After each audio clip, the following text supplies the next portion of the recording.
There's times in your life when things are going to happen that you've got to begin to put your dream on hold. And you might have to reinvent yourself. It's called life. And don't tell everybody about it. 80% don't care, and 20% glad it's you. You have to suck it up and handle it. That's what it's called being in business. Being an entrepreneur, being a risk taker, walking by faith and not by sight. Stuff happens to you. And so I had to go in a new direction. How many of you like me had periods in your life when you were temporarily insane? See, there are some people, one of the goals I have is training 100,000 voices of hope outside of politics and outside of religion, both of which I believe unwittingly polarize and divide people, and teach people how to deliver a message of hope and give people methods and techniques that will help them to change their lives and begin to move their lives to another level. You have something special. You have greatness within you. That story that you have can impact people's lives. Mike Williams talked to me, and it changed my life. It began to expand my vision.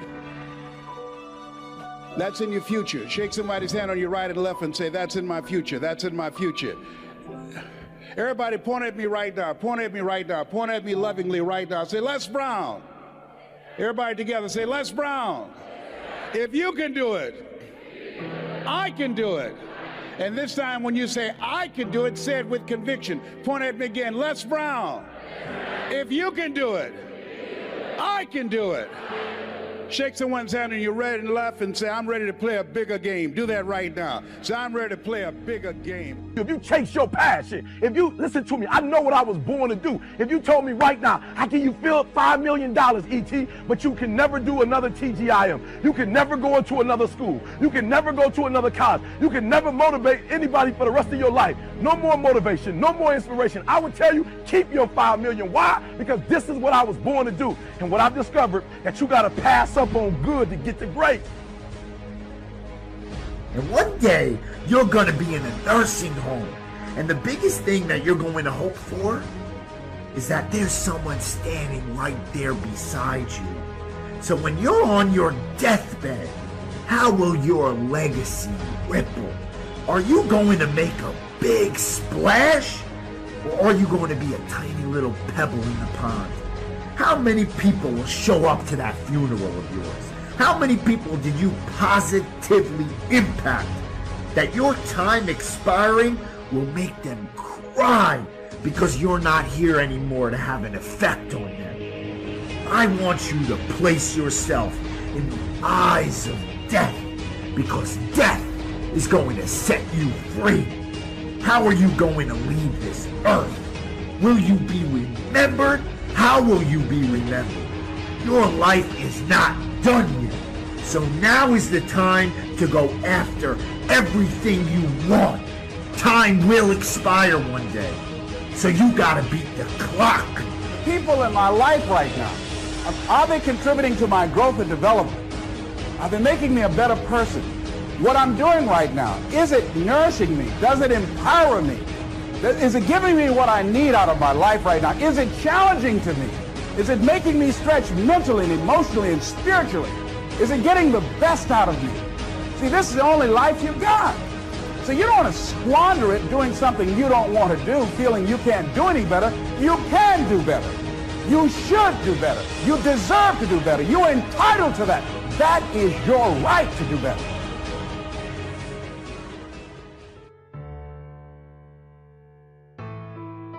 I was born in a poor section of Miami, Florida called Liberty City.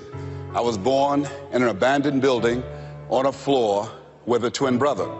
And when we were 6 weeks of age, we were adopted. And when I was in the 5th grade, I was identified as EMR, labeled educable, mentally retarded, put back from the 5th grade into the 4th grade. And I failed again when I was in the 8th grade. I don't have any college education, but because of my mother, and I feel like Abraham Lincoln, who said, all that I am and all that I ever hope to be, I owe to my mother.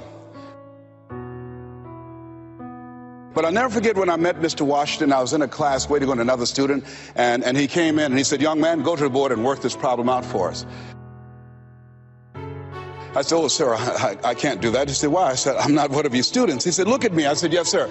Go to the board and work the problem out anyhow." I said, "Sir, I can't do what you're asking me to do." He said, "Why?" "Sir, because I'm educable mentally retarded, sir." And as the students erupted in laughter, he came from behind his desk, he looked at me and he said, "Don't you ever say that again.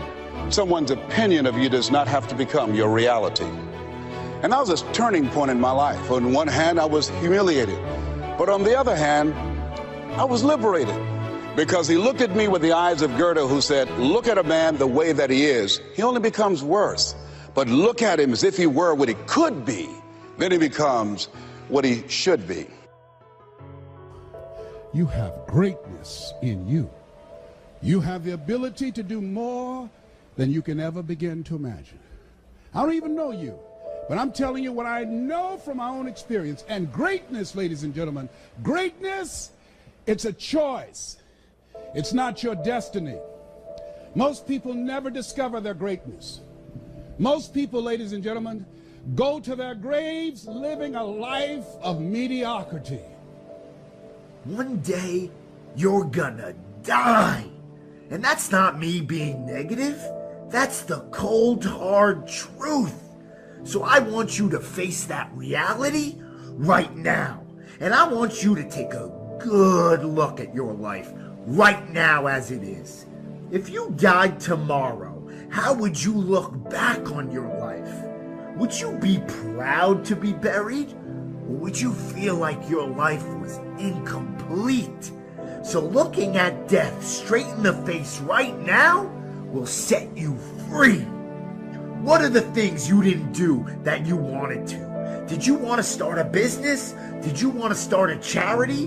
What aspirations did you have as a child that fell by the wayside because you got caught up in that routine? Because you told yourself that you had bills, or that you told yourself that you're not good enough, or because you didn't want to utilize your time effectively. You chose sleeping 10 hours. You chose the safety net.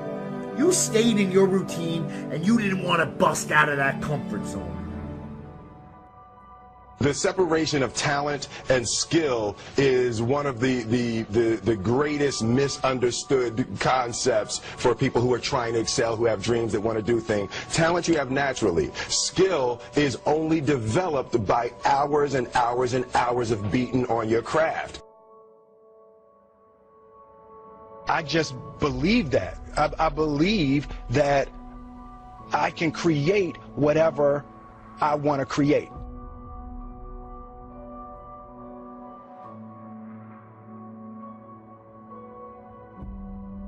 We didn't grow up with the sense that where we were was where we were going to be. You know, we grew up with the sense that where we were almost didn't matter because we were becoming right. Something greater. I've never really viewed myself as particularly talented. Where I excel is ridiculous, sickening work ethic. You know, while the other guy's sleeping, I'm working. While the other guy's eating, I'm working. There's no easy way around it. No matter how talented you are, your talent is going to fail you if you're not skilled.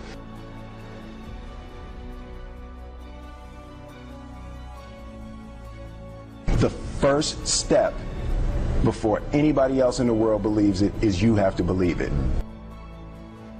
Make a choice. Like, you just decide what it's going to be, who you're going to be, how you're going to do it. Just decide. And then from that point, the universe is going to get out your way. It takes such a desperate, obsessive focus. You really got to focus with all of your fiber and all of your heart and all of your creativity. I'm motivated by fear. Fear. You know? Fear of what? Fear of fear. I hate being scared to do something. And I think what developed in my early days was the attitude that I started attacking things that I was scared of. You don't set out to build a wall. You don't say, I'm going to build the biggest, fattest, greatest wall that's ever been built. You don't start there. You say, I'm going to lay this brick as perfectly as a brick can be laid. And you do that every single day. And soon you have a wall. And soon you have a wall.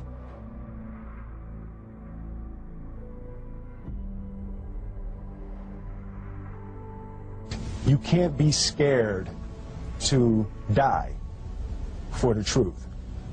The truth is the only thing that's ever going to be constant.